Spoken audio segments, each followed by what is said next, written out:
अयोध्या में स्थित राम मंदिर का इतिहास बहुत पुराना है। भगवान राम का जन्म 5114 ईस्वी में उत्तर प्रदेश के अयोध्या नगर में हुआ। जैन धर्म के प्रथम गुरु भगवान ऋषभ देव जी का जन्म भी अयोध्या में ही हुआ था।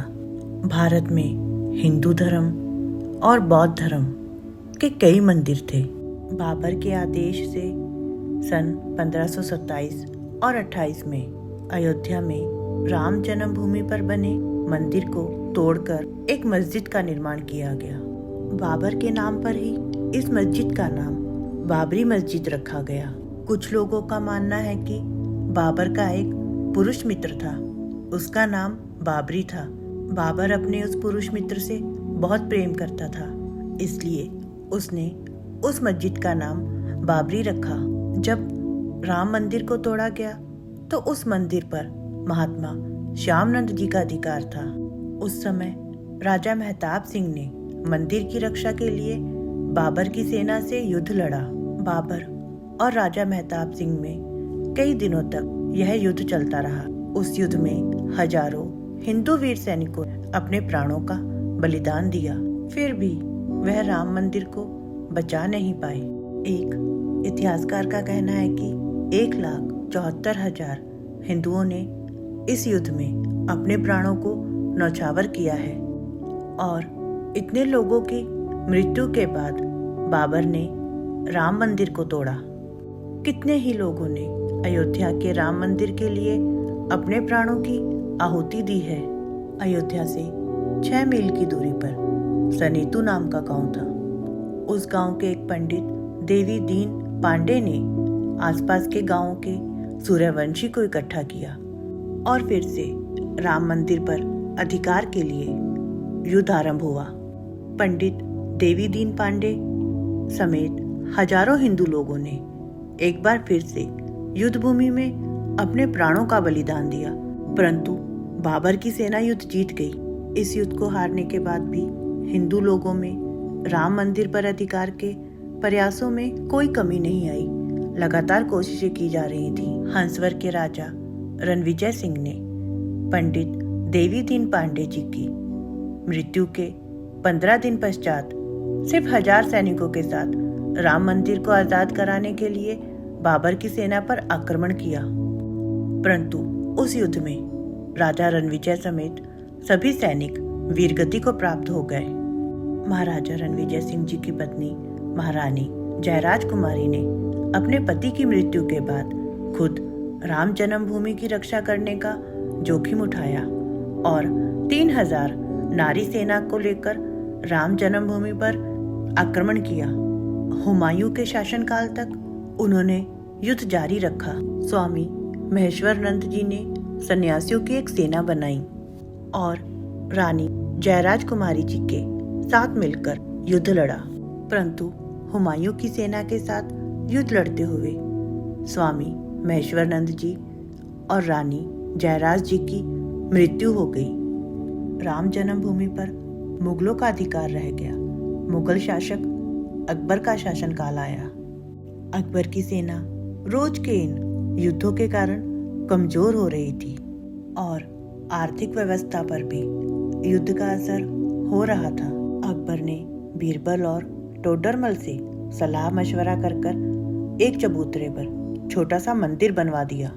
इस मंदिर को बनवाने के बाद राम जन्मभूमि पर कुछ समय तक कोई युद्ध नहीं हुआ। यह शांति काल शाहजहां के समय तक चला। औरंगजेब का शासनकाल आया। औरंगजेब के शासनकाल में समस्त उत्तर भारत में हिंदुओं के पूर्ण दमन की नीति चलाई गई। औरंगजेब ने कई बार अयोध्या का वह चबूतरे पर बनाया हुआ छोटा सा मंदिर तोड़ने का प्रयास किया। उसने अयोध्या के सभी प्रमुख मंदिरों और भगवान की मूर्तियों को तोड़ दिया।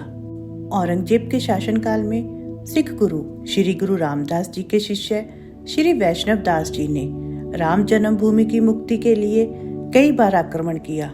नसीरुद्दीन हैदर के समय में हिंदुओं ने राम जन्मभूमि को मुगलों से छुड़ाने के लिए 3 बार आक्रमण किया।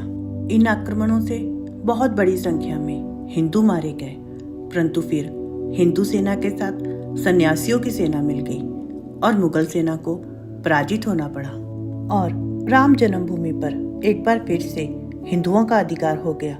लेकिन कुछ समय बाद मुगलों ने फिर से राम भूमि पर आक्रमण कर दिया। राम जन्मभूमि पर मुगलों का अधिकार हो गया। हजारों की संख्या में हिंदुओं का कत्लेआम किया गया। नवाब वाजिद अली शाह के शासनकाल में हिंदुओं ने राम जन्मभूमि को अपने अधिकार में लेने के लिए फिर से आक्रमण किया। इस बार राम जन्मभूमि पर हिंदुओं का अधिकार हो गया। एक इतिहासकार ने इस युद्ध के बारे में लिखा है कि यह युद्ध 2 दिन और 2 रात तक चलता रहा। इस युद्ध में बहुत ही भयानक खून खराबा हुआ। हिंदुओं का बहुत बेदर्दी के साथ कत्लेआम किया गया, परंतु फिर भी हिंदुओं का राम जन्मभूमि पर अधिकार हो गया। सैकड़ों की संख्या में हिंदू मारे गए। हिंदुओं का सपना पूरा हुआ और औरंगजेब ने जो चबूतरे का मंदिर नष्ट किया था, उस चबूतरे पर फिर से एक छोटा सा मंदिर बना लिया गया और उस मंदिर में रामलला की स्थापना की गई। लेकिन बाद में मुगल राजाओं ने इस मंदिर को फिर से तोड़ दिया और इस मंदिर पर मुगल राजाओं का कब्जा हो गया। हिंदू अपनी धरोहर को बचाने की कोशिश कर रहे थे और मुगल उसे नष्ट करने की। 1853 में हिंदुओं और मुसलमानों में पहली हिंसा हुई। हिंदुओं का कहना था कि वह मंदिर जहां पर बाबरी मस्जिद है, वहां पर राम मंदिर था। इसके बाद 1857 की क्रांति में बहादुर शाह जफर के शासनकाल में बाबा रामचरण दास और मौलवी आमिर अली ने मिलकर राम जन्मभूमि पर मंदिर का निर्माण करना चाहा, परंतु कुछ मुस्लिम लोगों को यह स्वीकार नहीं हुआ। उन्होंने इस बात का विरोध किया। 1858 में अंग्रेजों के द्वारा कुबेर टीला नामक स्थान पर बाबा रामचरण दास और मौलवी आमिर अली को इमली के पेड़ से लटकाकर फांसी दे दी गई। 1859 में अंग्रेजों ने विवाद के कारण विवादित स्थल पर बाड़ लगाकर परिसर के अंदर का हिस्सा मुसलमानों को और बाहरी हिस्सा हिंदुओं को दे दिया। 19 जनवरी 1885 को एक हिंदू पंडित रघुवीर दास ने फैजाबाद के एक न्यायालय में इस मामले को रखा।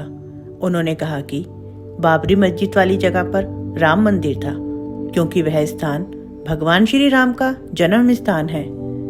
1947 में भारत सरकार ने मुसलमानों को उस विवादित स्थान से दूर रहने का आदेश दिया और मस्जिद के दरवाजे पर ताला लगा दिया, जबकि हिंदू भक्त एक अलग रास्ते से उस मंदिर के दर्शन करने जाते रहे। 1949 में भगवान श्री राम जी की मूर्तियां उस बाबरी मस्जिद से मिली। लोगों का कहना है कि कुछ हिंदुओं ने भगवान श्री राम की मूर्तियां उस मंदिर में रखी थी। मुसलमान पक्ष ने अपना विरोध जाहिर किया। हिंदू और मुसलमान दोनों पक्षों ने ही मुकदमा दर्ज करा दिया।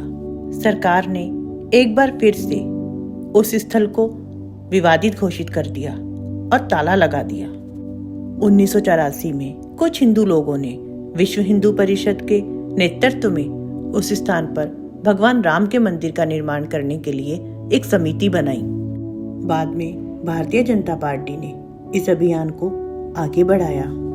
1987 में जिला अधिकारी ने हिंदुओं के प्रार्थना करने के लिए मस्जिद का ताला खोलने का आदेश दिया।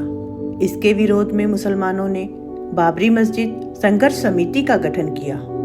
विश्व हिंदू परिषद समिति ने अपना अभियान तेज किया और बाबरी मस्जिद के समीप ही राम मंदिर बनाया गया। इलाहाबाद के उच्च न्यायालय ने आदेश दिया कि विवादित स्थल के मुख्य द्वार को खोलकर उस स्थान को हिंदुओं को दे दिया जाना चाहिए। 1990 में पूरे भारत से हजारों हिंदू भक्त अयोध्या में आए और उन्होंने विवादित जगह पर भगवा झंडा फैला दिया। मौजूदा सरकार ने प्रदर्शनकारियों पर गोलियां चलाने का आदेश दिया और हजारों की संख्या में लोगों ने अपने प्राणों का बलिदान दिया। इस कत्लेआम के बाद मौजूदा सरकार को इस्तीफा देना पड़ा। 6 दिसंबर 1992 को बाबरी मस्जिद की इमारत को तोड़ दिया गया, जिसके कारण पूरे भारत में बहुत दंगे हुए। 1528 ईस्वी से शुरू हुआ यह विवाद काफी लंबे समय तक चला। इस पवित्र स्थल पर सिखों के गुरु गोविंद सिंह जी ने भी संघर्ष किया है। इस लंबे संघर्ष के बाद अयोध्या में श्री राम मंदिर की नींव रखी गई और मंदिर का निर्माण किया गया। 22 जनवरी 2024 में इस मंदिर में रामलला की मूर्ति की स्थापना की गई और फिर से राम मंदिर पर हिंदुओं का अधिकार हो गया। तो दोस्तों, आपको राम मंदिर का इतिहास कैसा लगा? आप प्लीज हमें कमेंट बॉक्स में जरूर बताएं और प्लीज हमारे चैनल को लाइक, शेयर और सब्सक्राइब जरूर कीजिए।